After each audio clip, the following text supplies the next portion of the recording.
Assalamualaikum warahmatullahi taala wabarakatuh dan selamat sejahtera kepada semua penonton kami. Kita bertemu lagi dalam siri kedua YouTube channel Ahad Consultant. Dalam siri ini kami akan memberi sedikit penerangan tentang konsep operasi sistem hawa dingin. Sedikit terminologi yang sering digunakan pakai di dalam sains penghawa dingin adalah seperti berikut. Yang pertama, dry bulb temperature atau suhu mentol kering, iaitu suhu yang dibaca oleh jangka suhu atau termometer yang kita guna semasa pengukuran suhu. Kedua, dew point temperature, iaitu suhu di mana wap air akan berubah menjadi cecair, contohnya suhu di mana udara menjadi embun. Humidity ratio atau nisbah kelembapan adalah nisbah wap air yang terkandung di dalam udara kering.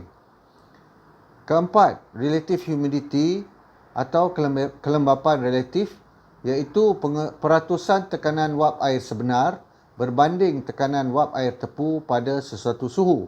Nilai peratusan kelembapan relatif ini boleh berubah walaupun jumlah wap air adalah sama, bergantung kepada suhu sebagaimana yang ditunjukkan dalam grafik ini. Kenapa sistem hawa dingin sangat penting dalam kawalan penyakit? Pertama, ia mengawal jangkitan. Contohnya, dengan adanya perbezaan tekanan udara dari satu bilik ke bilik yang lain, jangkitan kuman dapat dikawal. Kedua, dilution ataupun pencairan. Contohnya, udara luar yang dibawa masuk ke bilik mengurangkan konsentrasi patogen di dalam bilik tersebut. Ketiga, menjaga kualiti udara.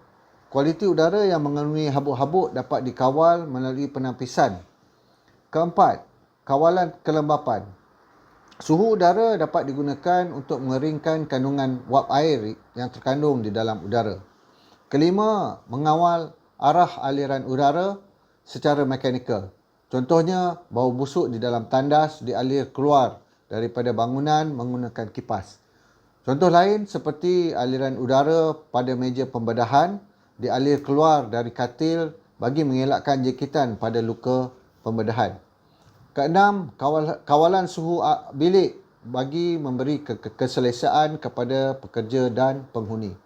Ketujuh, air turnover, iaitu pengubahan udara di dalam sesebuah bilik pada setiap jam. Ini memastikan udara lama yang diganti dengan udara baru. Ini juga menambah kadar oksigen bilik dan mengurangkan kadar karbon dioksida di dalam bilik tersebut. Kelapan, aliran udara juga boleh digunakan untuk membunuh organisma dan patogen. Grafik berikut menunjukkan rajah sebuah sistem penghawa dingin. Sistem penghawa dingin berpusat biasanya mempunyai air handler, AHU, yang menyalurkan udara melalui supply air duct ke ruang-ruang. Udara yang disalurkan akan kembali ke AHU melalui return duct yang berwarna biru dan udara luar dimasukkan ke dalam AHU menerusi fresh air duct. Kemasukan fresh air ini dipanggil pengudaraan ataupun ventilation. Proses pendinginan udara ini ditunjukkan di dalam grafik tersebut. Udara luar akan bercampur dengan udara return air sebelum memasuki alat AHU. Udara ini akan melalui penapis habuk ataupun filter sebelum melalui cooling coil di mana suhu udara diturunkan ke tahap yang dikehendaki. Seterusnya, udara sejuk ini disalurkan ke bilik menggunakan kipas. Suhu di bilik dikawal menggunakan termostat. Gambar-gambar ini menunjukkan jenis-jenis diffuser di mana udara sejuk keluar dari saluran udara. Terdapat perbezaan jenis diffuser yang digunakan untuk udara supply dan udara return seperti ditunjukkan dalam gambar-gambar ini.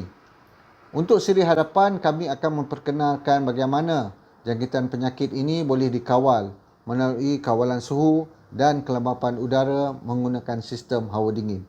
Teruslah menonton siaran seterusnya.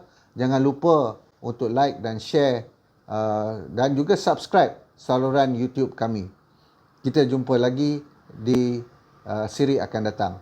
Terima kasih.